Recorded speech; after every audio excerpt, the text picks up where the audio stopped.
Welcome back to Karma's Calling. We are going to break down eclipse energy because we are in the heart of eclipse season. Hello, my name is Lauren. I'm a professional astrologer and therapist, blending the two modalities, and I have read for hundreds of people. And I am telling you, eclipse season is the most transformative cosmic event we have each year, and we get it twice a year on average. So this spring in 2025, we have a total lunar eclipse in Virgo, which is a full moon, and then we have a solar eclipse in Aries, which is a new moon. So let's break down why eclipses are so powerful. So eclipses have to do with the nodes of the moon, okay? And so I want you to think about the sun and the moon are always rotating in the sky, obviously orbiting, and their paths are going to cross. And when they cross in the sky, that is when it creates the north and the south node. So you have a north and a south node in your individual birth chart. And then of course we have the north and the south node at all times in the sky transiting. So what the north node represents is our destiny. This is our dharma. This is the point of your birth chart that we need to be moving towards. It's basically your North Star. So in the sky, wherever it is, that is the point in our birth chart that we need to be developing and learning towards. It's almost like a magnet. So currently it is in the sign of Pisces, okay? So that area of your birth chart is what we are moving towards. So you want to figure out what house does Pisces rule? The themes of this houses are going to be center stage for the next 18 months as the nodes stay North Node in Pisces and the South Node in Virgo. So the South Node is always going to be directly across from the North Node. And the South Node represents our karma. This is, if you believe in past lives, related to your past life. It's what you've mastered. It's the strength that your soul decided that you're going to bring into this lifetime. We often prioritize this area of our chart or this energy, this sign. And what can happen is we can get very stagnant. So the best analogy I can give you is the North Node is the jungle. It's beautiful, it's exotic, there's so many colors and you want to explore, but you understand you could be poisoned and a tiger could jump out of nowhere, right? And so you might just avoid it altogether. The South Node is your castle. You're like, I don't need to leave these walls. I have my guards, I have my foods, people cook for me, I'm good, I'm comfortable. So what we want to do throughout our life is we want to explore the jungle during the day and come sleep in our yummy bed in the castle at night, okay? Now, throughout our life, we're going to teeter-totter. Super far in the North Node, super far in the South Node. It just depends on your own journey. Now, what does that have to do with eclipses? So think about that energy, right? North Node is where we're moving towards, and then the South Node is what we're letting go of in the sky when it's transiting. So the house that the South Node is transiting, we want to let go of this energy, the shadow part of this energy, the things that are getting stuck in this area of our birth chart, the house, which is Virgo right now. Now, before the nodes went into Virgo, they were in the sign of Aries and Libra. And they're in the sign of Aries and Libra for the last 2 years, in 2023 to 2020, January 2025. So we've been having eclipses in those areas of our birth chart. And this spring is the final eclipse we will have in those signs. And it's specifically going to be in Aries because it's a new moon. And so that's why, like, yes, we have an eclipse in Virgo and the North and South Node are in the sign of Virgo, but it's close enough to the sign of Aries that this is the last new moon that will have an eclipse there. Okay, so let's start with Virgo. This is happening on March 13th. This is the first eclipse we've had with the South Node in 18 years. So this area of our birth chart has just built up junk. It's built up toxicity. And Virgo does not like that at all. Virgo is ready to purify this. And I love that it's a total lunar eclipse. It's like a full moon on steroids. So we have to release during the full moon anyways.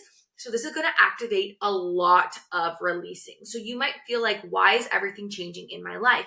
Well, that's what eclipses does. It creates epic changes to realign ourselves to our destined path.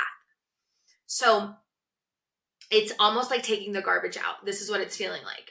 Now, Virgo loves to control, okay? Virgo wants to get to point A to D the fastest way possible. It wants to skip B and C if it can, right? If it realizes it can, it will. It's very direct there. It doesn't want bullshit. It's just like, let's get clear. So whatever in your life is blocking you from like a toxic way, or is blocking you from being a clear channel to your intuition, because ultimately the North Node's in Pisces, right? The North Node's trusting, the North Node is our intuition. It needs to go.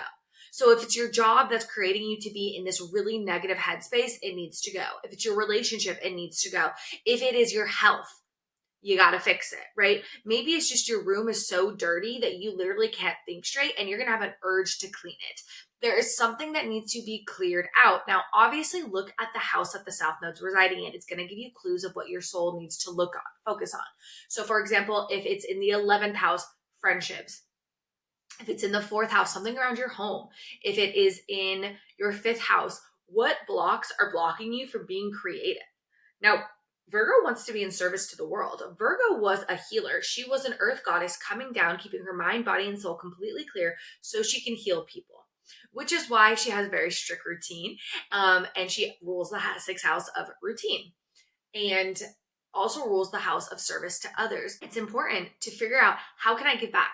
Especially where we are in this world right now, we need to be giving back to society in some form, in some way. We all have different healing properties, but everyone has the ability to give back, to be in service.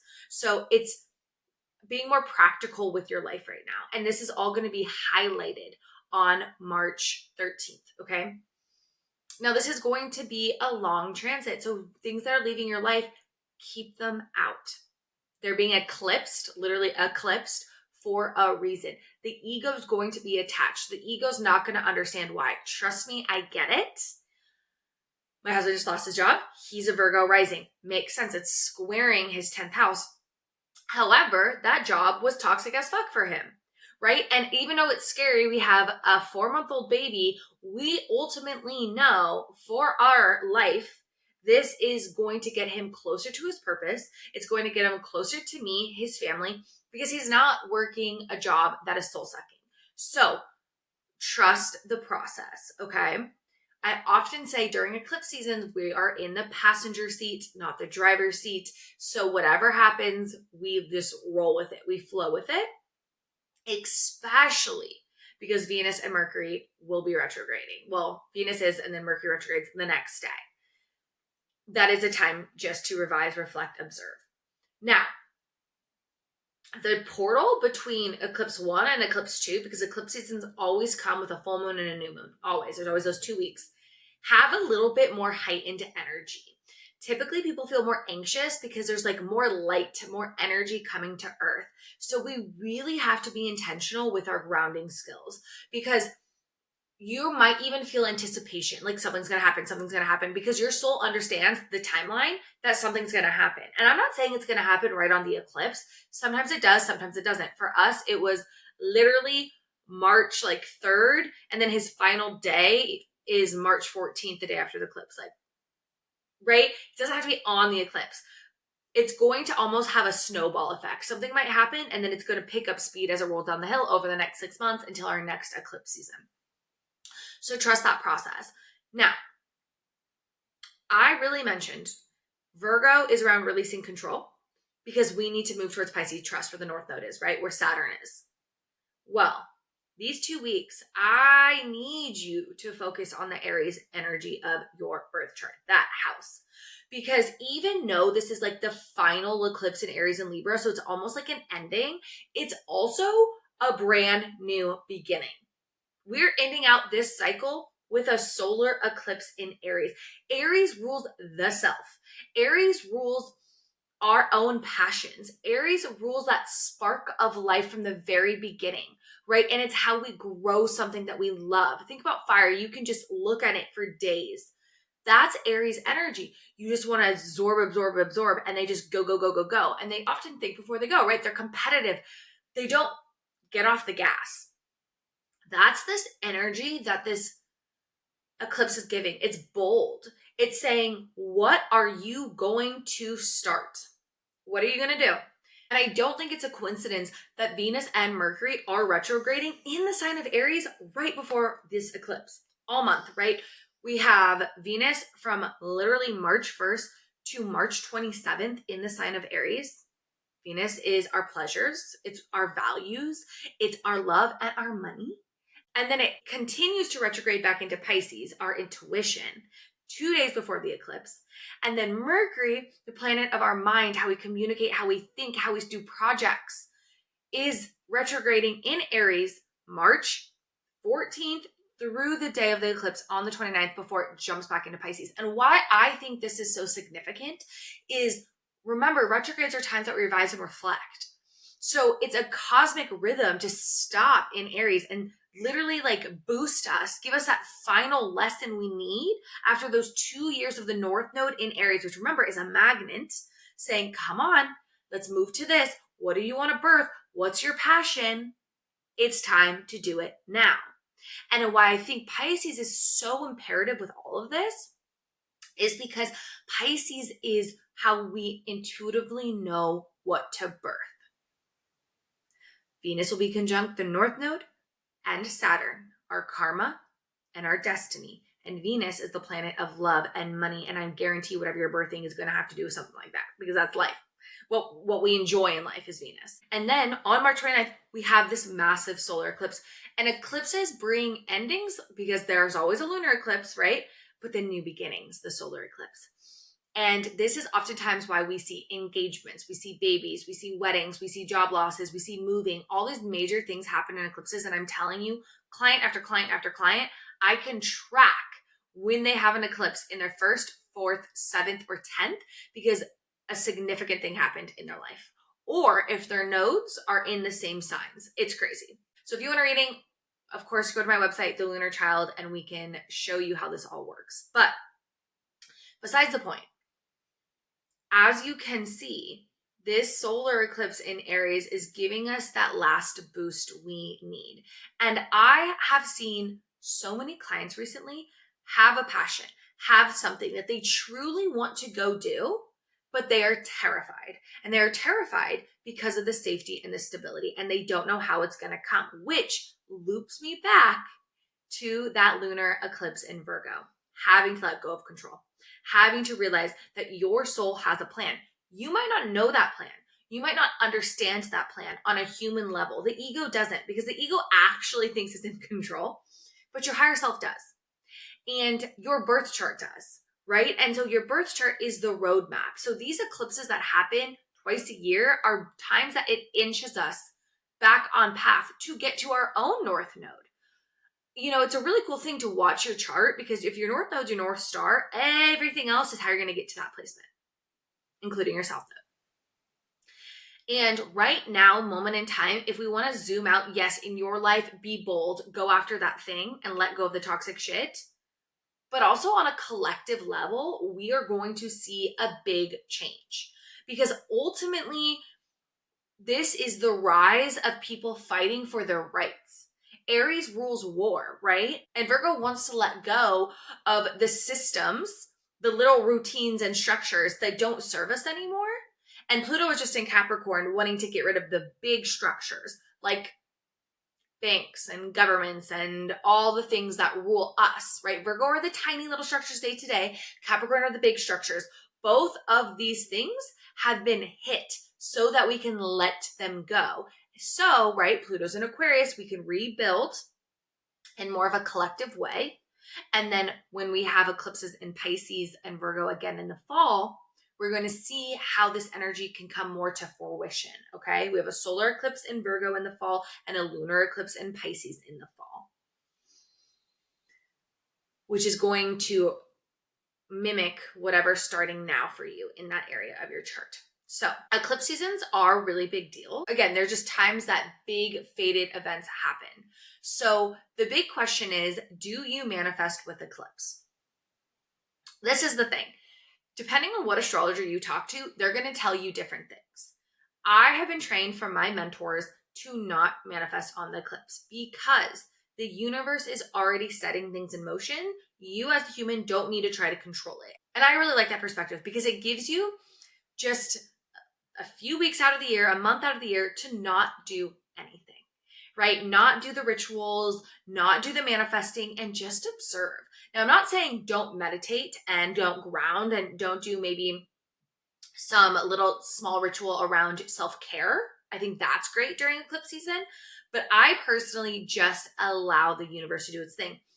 And the theory is if you manifest with the eclipse, you might manifest something that you don't want because the energy is so powerful, and then it happens and then it blows up and then the real thing comes into your life. I would rather just watch what happens. Now, there are other astrologers who believe this is like the most powerful time to manifest. And if you feel drawn to it, do it. Ultimately, you have control of your life. You can manifest at any time. I just really like that traditional astrology lens because it does give me a time to just be like, there's a full moon. Let me observe. But that's just me. All in all, everything happens for a reason.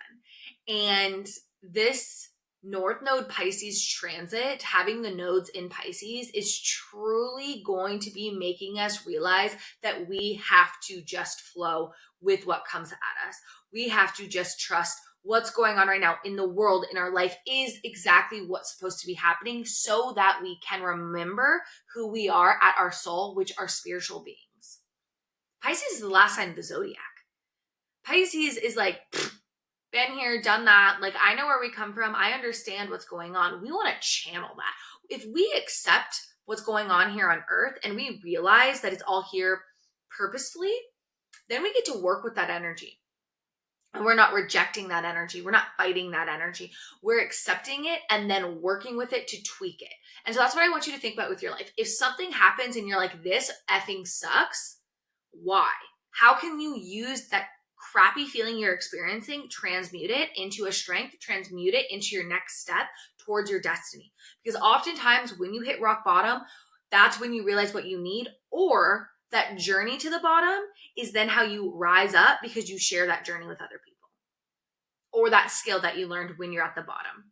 So trust the process. Now, you might be like, what are you talking about? This is the best time of my life. I'm making all this money. My business is popping off. Hell yeah, girl.